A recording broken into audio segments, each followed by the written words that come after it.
Assalamualaikum warahmatullahi wabarakatuh. Perkenalkan, nama saya Fuad Kamsuri, NIM 2011014. Baiklah, saya di sini akan menjelaskan patofisiologi proses terjadinya infeksi. Infeksi ditimbulkan karena adanya agen infeksius yang menyerang tubuh manusia, baik secara langsung maupun melalui perantara. Agen infeksius dapat berupa bakteri, virus, jamur, dan parasit. Agen infeksius yang menyerang manusia mempunyai tingkatan tertentu dalam patogenesinya, yaitu dapat menimbulkan penyakit yang ringan sampai penyakit mematikan. Ada juga beberapa faktor terjadinya infeksi tersebut. Yang pertama yaitu faktor genetik. Misalnya penyakit Scoliosis, anemia, gangguan glukosa, dan lain-lain.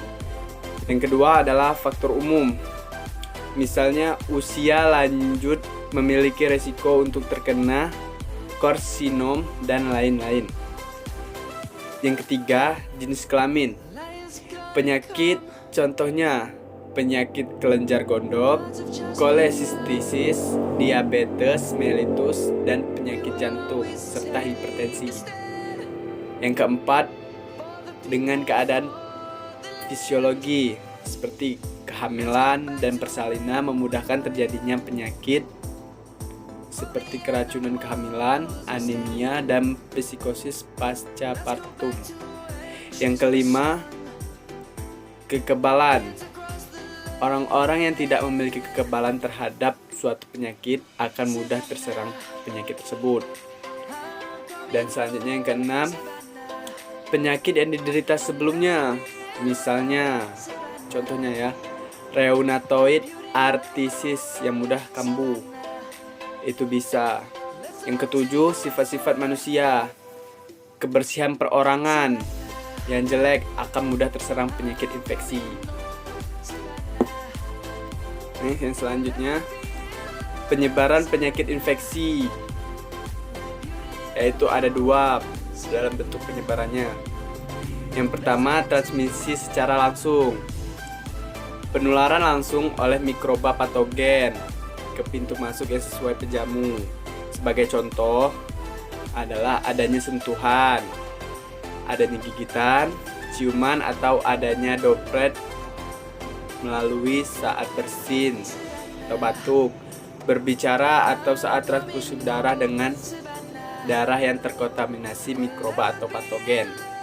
Dan yang kedua, transmisi tidak langsung.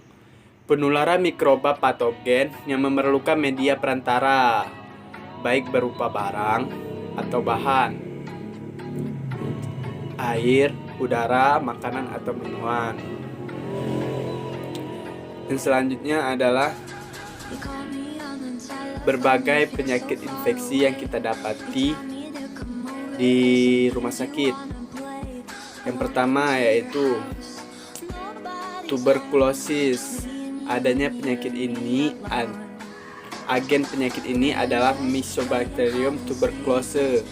Penularan yang paling terjadi jika penderita batuk dan bersin. Yang kedua, meningitis dan septikemia. Meningitis dapat disebabkan oleh bermacam-macam organisme, tapi yang paling sering menyebabkan kematian adalah Neisseria meningitis. Dan yang ketiga adalah organisme gastrointestinal. Contohnya adalah Escherichia coli. Semua yang mengganti Jaffer dengan diduga infeksius harus menggunakan alat proteksi yang benar, misalnya sarung tangan dan apron. Yang keempat adalah hepatitis. Hepatitis ada 3, hepatitis A, hepatitis B, hepatitis C.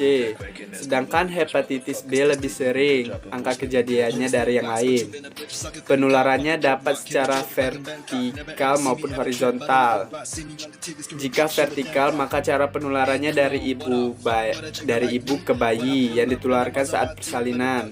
Sedangkan horizontal dapat terjadi karena menggunakan alat suntik yang tercemar, transfusi darah, lendir, luka yang mengeluarkan darah, dan hubungan seksual dengan penderita.